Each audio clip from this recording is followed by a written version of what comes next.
The Easter Rabbit's Curse. I've always known the stories. Growing up in this small village, every Easter was accompanied by tales of the Easter rabbit, a creature that brought gifts to good children and curses to those who misbehaved. It was a story meant to scare us into obedience, but I never believed it. Not until this year. My name is Adam, and I'm 34 years old. I live alone now, ever since my parents passed away. This Easter, I decided to stay home instead of visiting friends or family. I figured it would be quiet, peaceful even. But when I woke up on Easter morning, there was something waiting for me on my doorstep. A small figurine of a rabbit carved from bone. It wasn't mine, and I didn't remember ordering it. At first, I thought it was just a prank. I picked it up, examined it, and placed it on my dining table. It looked harmless enough, just a little decoration. But as the day went on, I couldn't shake the feeling that something about it was off. By evening, the figurine had started to bother me. It wasn't just its presence. It was the way it seemed to stare at me. Its hollow eyes felt alive, like they were watching my every move. I tried to ignore it, telling myself it was just my imagination, but then I heard it a faint whisper. At first, I thought it was the wind, but the sound came again, louder this time. Adam, it said. My name, clear as day. I froze, my heart pounding. The room was silent except for the whisper. I turned to look at the figurine, half expecting it to be gone. But it was still there, sitting innocently on the table. I told myself I was tired, that I needed sleep. But as I lay in bed that night, the whispers continued. They were softer now, almost soothing, but they kept repeating my name over and over.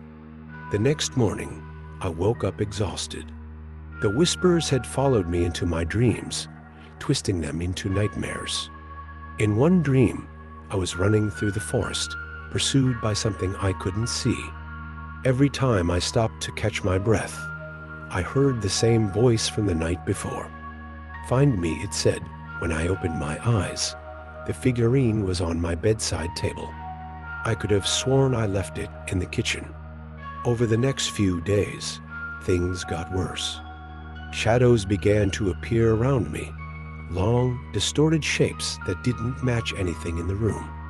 And always, out of the corner of my eye, I saw the silhouette of a rabbit. It was huge, much larger than any normal animal. Its ears twitched as it watched me, and its red eyes glowed like embers. But whenever I turned to face it directly, it vanished. The whispers grew louder too. They weren't just saying my name anymore. Now they were giving me instructions. Go to the forest, they said. Find the lair. I resisted at first, but the pressure became unbearable.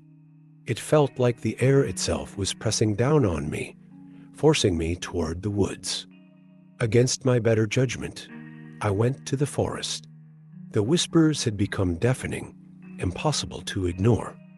As I walked deeper into the trees, the world around me changed. The colors dulled, the air grew colder, and the silence was oppressive. I found myself standing in front of a cave. Its entrance was marked by bones, hundreds of them, piled high like some macabre shrine. The smell was overwhelming, a mix of decay and earth. Inside, the walls were lined with carvings of rabbits. Some were playful, others grotesque. All of them seemed to point further into the darkness. I didn't want to go in, but I couldn't leave either. Something was pulling me forward, an invisible force that made my legs move without my consent. As I ventured deeper into the cave, the whispers turned into laughter. High-pitched and mocking, it echoed off the walls, disorienting me. I stumbled, catching myself on the cold stone floor. That's when I saw them, the figurines. Dozens of them, all carved from bone, just like the one I'd found on my doorstep. Each one was unique, yet eerily familiar. Some resembled people I knew, Others looked like twisted versions of myself. One figurine caught my eye. It was smaller than the rest, with delicate features. When I picked it up, the laughter stopped. For a moment, there was only silence. Then, a voice spoke directly into my mind. "You're chosen," it said. The voice led me further into the cave, where I discovered a massive chamber. At its center stood an altar, covered in fur and adorned with candles made from animal fat. Above it hung a mirror, cracked and tarnished. In the reflection, I saw myself, but not quite. My face was elongated, my teeth sharp. My hands ended in claws. Behind me, the shadow of a giant rabbit loomed, its eyes glowing brighter than ever. In the reflection, I saw myself, but not quite. My face was elongated, my teeth sharp. My hands ended in claws. Behind me, the shadow of a giant rabbit loomed, its eyes glowing brighter than ever. "You must complete the ritual," the voice commanded. I didn't know what the ritual was, but I knew I couldn't refuse. Not if I wanted to survive. The ritual required me to break the figurines, one by one, and scatter their fragments across the altar. With each piece I destroyed, the laughter grew louder, more frantic. The shadows danced wildly, their movements jerky and unnatural. By the time I reached the last figurine, the one I'd found on my doorstep, I was trembling. Breaking it felt wrong, like betraying a part of myself. But I did it anyway, smashing it against the altar with all my strength. For a moment, everything went still. Then the ground beneath me began to shake. The shaking grew violent, throwing me to the floor. The mirror shattered completely, and the pieces flew toward me, embedding themselves in my skin. Pain seared through my body as my bones shifted and cracked, reshaping themselves. When it was over, I looked down at my hands, or rather, my paws. Fur covered my arms, and my fingers had become claws. My senses were heightened.